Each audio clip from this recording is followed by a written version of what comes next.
এই যে রি, কি ব্যাপার রে তোর? তুই আমার বালিশ নামিয়ে শুয়েছিস কেন? ওরকম ড্যাব ড্যাব করে কি দেখতেছিস? ওঠ আমার বালিশ থেকে, ওঠ ওঠ ওঠ। তোকে কিছু বলা হয় নাই দেখা, তাই না? ওঠ। কি রে জেরি, তুই তো কথাই শুনতেছিস না? কখন থেকে বলতেছি ওঠার জন্য, উঠিস না কেন?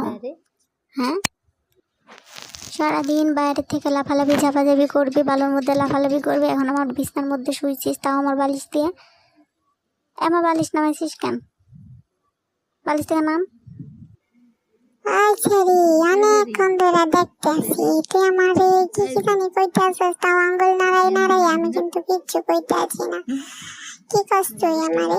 হ্যাঁ, কইছি বালিশটা আমার। ডিস্টার্ব করার লেগে বাড়াই গেছিস, থাবা দেখ করে তোর হাত ছেড়ে ফেলাম কিন্তু। থাক বাবা থাক, তুই বালিশের উপর ঘুমা, আমি কিছু কব না, তুই ঘুমা। আমি আর কিছু খাবো না, তোর সাথে পারবো আমি? তোরে ধরতে গেলে আমার খামচি দেশ, কথা কওয়া যায় তোর সাথে? ঘুমা তুই, থাক আমি গেলাম। ভয় পেয়ে গেছে, হ্যাঁ কাও না।